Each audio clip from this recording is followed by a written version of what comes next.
آج کا دن پاکستان کرکٹ کے لیے ایک سرپرائزنگ خوشی کا دن ہے کیونکہ محمد عامر نے ریٹائرمنٹ واپس لیا ہے۔ اب اس کے پیچھے کیا کہانی ہے اس کے اوپر جاتے ہیں، اور اہم چیز یہ ہے کہ محمد عامر جو کافی عرصے سے 2020 سے ہمیشہ ایک ہی بات کرتے رہے کہ اب ان کی ٹرین نکل چکی ہے، وہ پاکستان ٹیم میں واپس نہیں آئیں گے۔ ایون کہ پاکستان سپر لیگ 2024 کے دوران جب ان سے سوال کیا گیا تو انہوں نے جھٹک دیا کہ یار یہ کیا پوچھنا چاہ رہے ہو آپ مجھ سے، یہ بات ختم ہو چکی ہے، پاکستان سپر لیگ کے بارے میں پوچھنا ہے پوچھو، نہیں تو اور دفعہ ہو۔ تو یہ دفعہ ہو مطلب انداز یہی نہیں تھا، لیکن مطلب یہی تھا۔ بالکل بندہ اکتا گیا تھا، اور ہم نے جو پیشگوئی کی تھی اس میں کوئی چانس نظر نہیں آ رہا تھا کہ محمد عامر ریٹائرمنٹ واپس لے سکتے ہیں۔ بالکل سرپرائزنگ چیز تھی۔ اب انہوں نے پاکستان کے لیے دوبارہ جو اعلان کیا ہے کرکٹ کھیلیں گے، یہ بالکل سرپرائزنگ چیز تھی۔ اور اس کا میں نے آج جو صبح ویڈیو کی اس میں یہ بات میں نے تفصیلاً بتائی تھی کہ صرف 10% چانس ہے کہ محسن نقوی محمد عامر کو راضی کر لیں، البتہ کوئی اور طریقہ استعمال کیا جائے کہ وہ ریٹائرمنٹ واپس لے لیں تو الگ بات ہے، ورنہ محمد عامر ریٹائرمنٹ واپس نہیں لیں گے۔ لیکن اب لے لی ہے۔ حالانکہ اطلاعات یہ تھیں کہ انہوں نے پورا ذہن بنایا ہوا تھا کہ کچھ بھی ہو جائے وہ انگلینڈ کی نیشنلٹی لیں گے اور اس کے بعد وہ آئی پی ایل میں قدم رکھیں گے۔ لیکن محسن نقوی نے جو کیا جیسے کیا، لیکن پاکستان کرکٹ کے فینز میں بہرحال اپنی ایک جگہ بنا لی ہے۔ اور آج میں نے صبح یہی کہا تھا کہ محسن نقوی کو اپنا امیج بہتر بنانے کے لیے محمد عامر کی ریٹائرمنٹ سے بڑا جو کوئی مثال نہیں مل سکتی، بڑا کام نہیں مل سکتا، اور آج ایسا کرنے میں وہ کامیاب ہو گئے ہیں۔ اب اس کے پیچھے پس پردہ کیا کہانی ہے؟ محمد عامر جو کہ بالکل لفٹ نہیں کراتے تھے کسی کو کہ بھائی میں نے کھیلنا ہی نہیں ہے پاکستان کے لیے، اور ایک بار نہیں متعدد بار کہہ چکے کہ بھائی یہ چیپٹر کلوز ہو چکا ہے، کیوں مجھ سے بار بار سوال کیا جاتا ہے کہ میں انٹرنیشنل کرکٹ میں واپس آؤں گا۔ لیکن اس کے بعد آج سرپرائزنگ طور پر انہوں نے ریٹائرمنٹ واپس لی ہے۔ تو اس میں بہرحال جیسا بھی ہو، لیکن کریڈٹ جو ہے وہ محسن نقوی کو جاتا ہے جنہوں نے محمد عامر کو منایا۔ حالانکہ اس سے پہلے کہا جاتا ہے کہ نجم سیٹھی کے دور میں کوشش کی گئی، وسیم خان کے دور میں کوشش کی گئی، لیکن محمد عامر نے کبھی کسی کی بات نہیں مانی تھی۔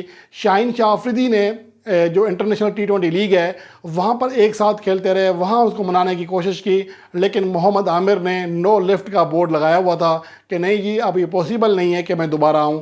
لیکن اب حیران کن طور پر انہوں نے آج ٹویٹ کی جس میں انہوں نے لکھا کہ پاکستان میرے لیے سب سے پہلے ہے۔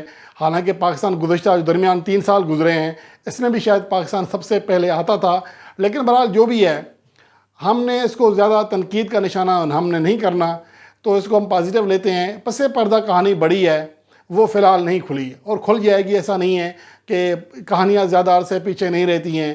لیکن محمد عامر کو بہرحال ان کے فینس کو یہ بات مبارک ہو کہ وہ پاکستان ٹیم کے لیے کھیل رہے ہیں، دوبارہ کھیلیں گے۔ ہو سکتا ہے نیوزی لینڈ کے خلاف سیریز میں ان کا نام آ جائے یا پاکستان کے تربیتی کیمپ میں ان کا نام شامل ہو جائے۔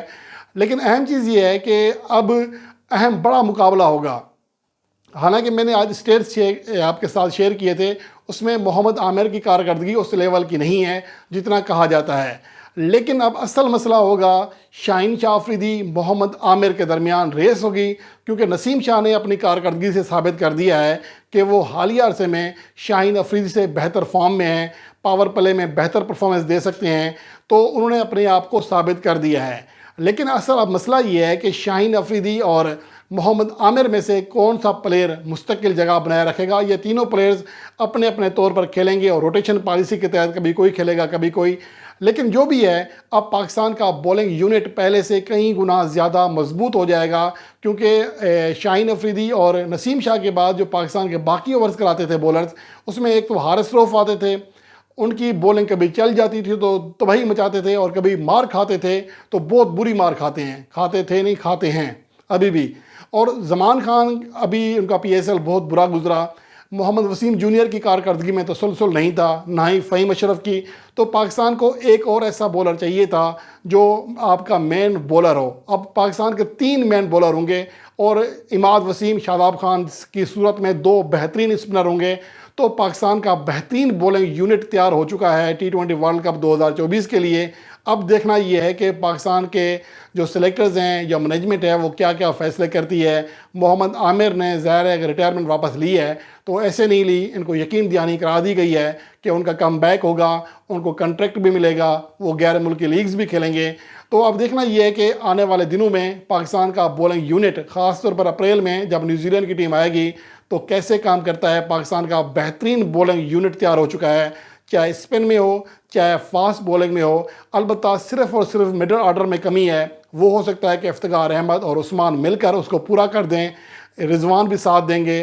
اس کے ساتھ ساتھ اوپننگ میں سائم ایوب اور بابر اعظم اگر فٹ ہو جاتے ہیں، اس طرح کی پرفارمنس دیتے ہیں جیسا کہ ان سے امید کی جا رہی ہے، تو پھر پاکستان کا ورلڈ T20 2024 میں جو ریکارڈ ہوگا وہ انشاءاللہ دیکھنے سے تعلق رکھے گا۔